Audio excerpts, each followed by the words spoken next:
Let's face it, you have lots of things to do every day, even though you may not have a 9-to-5 job. And if you do, how is it even possible to get all of the housework, cooking, and growing done? That is why today, in this short episode, I want to share with you why it's so important to bring time management skills into your growing journey, let alone our homes. Let's get growing. Hello, and welcome to the Pray Just Plant podcast, the show that talks about growing a garden, a homestead, a healthy family, and most importantly, growing closer to God. I'm your host, Crystal Media, owner of the Red Ridge Farm Homestead, where our mission is to help women of faith find the courage to grow healthy food for their family while building a closer relationship with our Lord and Savior. If that's you, don't let the world hold you back. Pray, just plant. Hello, fellow growers. Welcome to the Pray Just Plant podcast. Today, in this episode, Season 9, Episode 10, we're going to dive into the topic of time management. This may not be something that you think you need. I know I didn't when I first started my growing journey, or as a stay-at-home mom, or as a woman taking care of my home, as a wife. I didn't think I needed time management. That's something for people who go out and work in a job that you have deadlines and timelines and all of those things. I want to talk about today just a few reasons why maybe time management skills could be your key to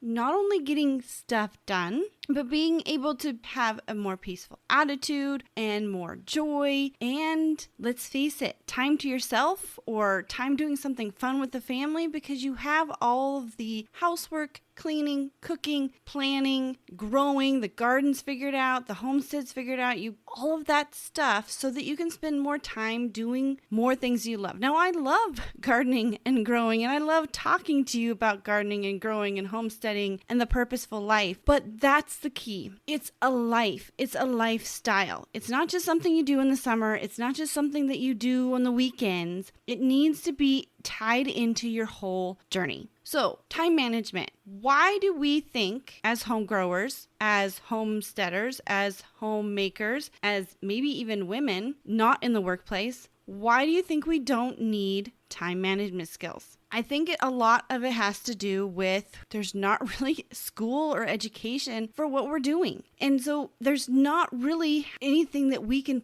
put what we do into a little box. There's so many different things that we do. I've just mentioned housework and cooking, but as a woman just today, yes, I did housework. Yes, I did cooking. Right now I'm sitting down and recording a podcast because that's my mission, is to help other people grow. God has been pushing me to that. How do I manage all of those things? If I were to look up at our local college that my sons are going to be going to next year and try to find a class that will teach me how to do what I'm doing, there's nothing there. And so we as women, as people doing something different, we need to actually glean some strategies from people that are doing the normal things, like the pencil pushers or the 9-to-5 jobs or the workers or the accountant and all of the people in the workforce. How do they get things done? They only have a small 9-to-5 time to get all the things they need done in a day for their business, for their job.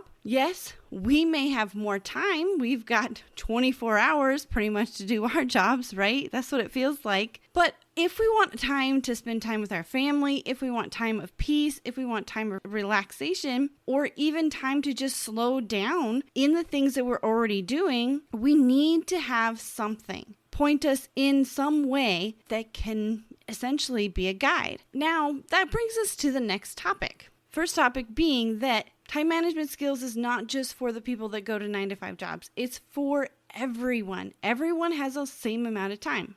But the next topic is that we may need to look at the different skills. We may not be able to just pick up a time management book. I'm currently reading Getting Things Done by Alan. I gotta look it up really quick. David Allen. It's actually, Getting Things Done by David Allen. I'm about in the middle of it. I'm going to be sharing it with you because he talks a little bit about time management, but he also really gets into how we can organize our thoughts, how we can organize that long list of to-do lists, how we can keep track of it. You know how long your to-do list is, just as a mom, just as a wife, and then you add homesteading and gardening and growing and preserving your own food and all of those lists too. It can add up. So we may need to come at some of the skills. Maybe I can't absorb all of the skills inside that book. And there's several other books that I've read about time management and productivity and so much more. I couldn't glean everything, but there are some pieces that I could pick out. So just because we can't say that everything about time management, everything about productivity, all those skills is about us, that doesn't mean we can't take something away from it. It just may need to look a little bit different. Look at your day as a mom or as a woman at home or as a wife. We can't sit there and say from 9 to 10 o'clock, we're going to be doing these things. I'm going to be cleaning the house from this time. Our days change. Our days even change with the day of the week. I know for me, I really try for homeschooling. We do try to sit down at 9 o'clock. Sometimes it's 9:15.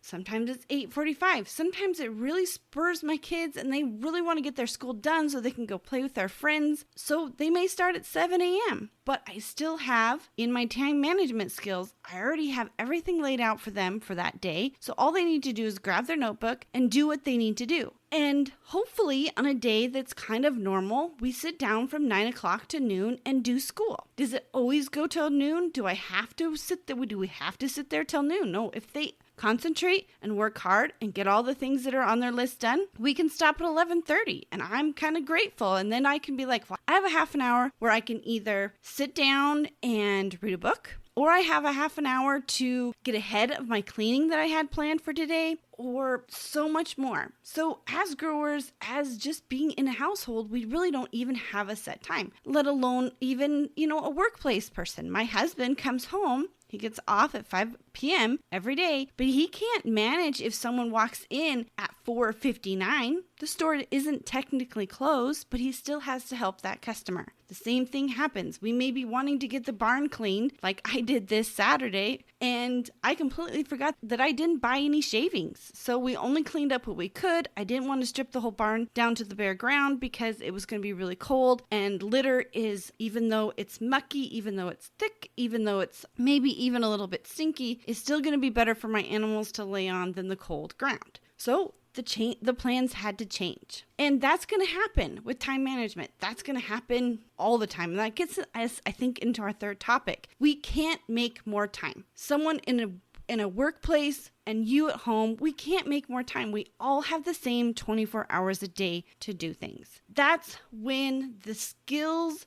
that you may not think you need as a mom, as a wife, as a homemaker, as a homesteader, as a gardener, as a grower, as a person on this purposeful journey, think we need can be so important. And if you want to learn more about different habits maybe that you could develop, I'm going to go through in the next couple months. We're really going to get into this subject of time management skills and productivity because I want to share with you, of course, what I learned from that book that I've been reading by David Allen. But check out the 6 purposeful habits all successful growers need. They're just 6 habits that we're going to really help you. Just one, create habits. That is a actual time management skill that is really easy to do. But sometimes when you're not in the workforce and you don't have someone kind of managing your time for you, you need to learn the skills that will help you manage yourself. Because really, time management is not really a thing.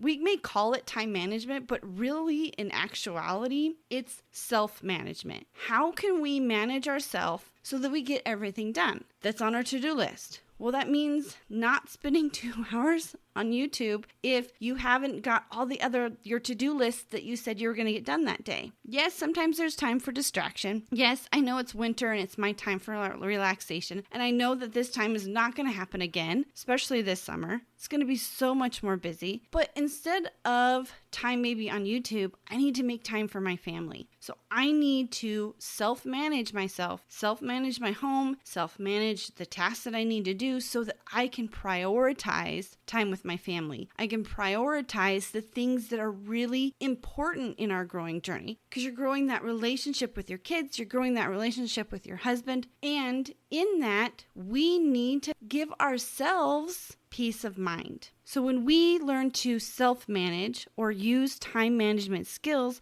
we're going to be able to create peace inside of us. We're not going to be sitting there worried about the pile of dishes over there when your husband just got home and he wants to tell you about his day. Or you're not worried about how dirty the goat barn is right now. And that I'm just thinking about myself because it's pretty dirty right now. I need to also get my goats' hoofs trimmed. I've got the garden still to plan. I've got a few seedlings done, but there's so much more. But when my kids want to come to me and talk to me about things that they learned in school or just their day or time for me to decompress, I don't want to be worrying about those things. I know I need to do those things, and some skills that I've learned is how to put it on a to-do list so I can let go of it. And we talked about that before in that related episode, 6 Purposeful Habits all successful growers need, because I talked about how writing things down closes loops in our heads, and that brings peace of mind.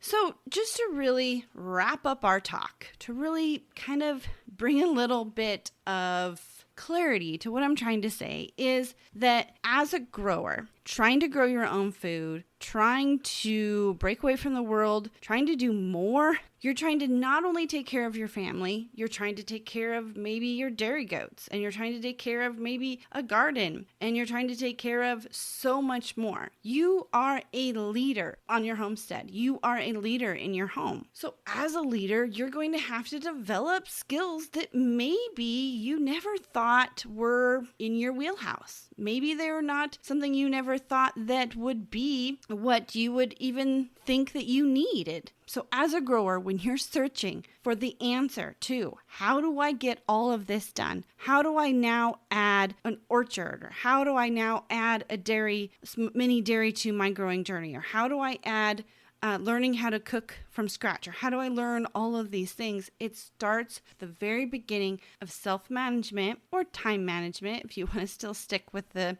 proper name for it. It may look a little bit different, but we all have the same 24 hours in a day. It's just you have more things to get done. And so you're going to need to step into a little bit of the workforce mentality, a little bit of those different books and the educational skills, and glean from them. You don't have to copy them, but glean from them some skills that will help you on your purposeful journey. I know I'm recording this episode because I get asked so many times, Crystal, how do you get it all done? And let alone sit down and do a podcast episode and write blog posts and do what God is asking you to do on top of all the other things. Now, I have not done this perfectly, and I'm not trying to preach to you or be condescending to you. I have learned this over the years. I'm still learning and figuring out a cleaning schedule, just because cleaning is just one of the things that I don't like to do. But as I've learned over the 20 plus years that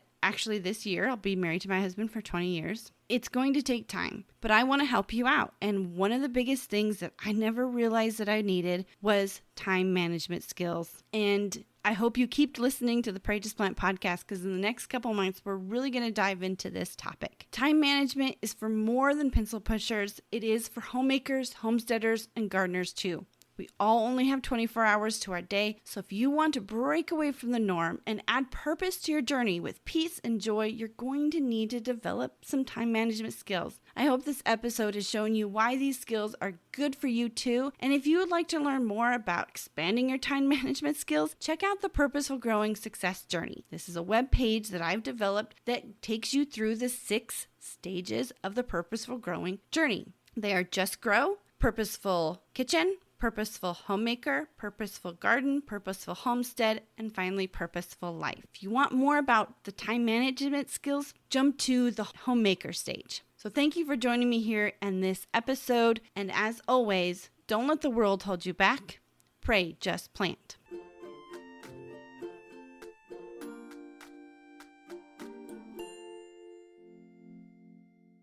This week's episode is brought to you by the Building Soil Health Handbook. This handbook was designed to help you take the guessing out of improving your soil, to help you become the expert your soil has been waiting for you to be. Many of us think that we're gardeners of vegetables and gardeners of fruits, but we're not. We are stewards of the soil. In this handbook, I walk you through the 4 steps I've used here at the farm to improve my soil. I want to help you become the expert that you never realized you could be. To grab your free copy, go to redridgefarm.org/resources.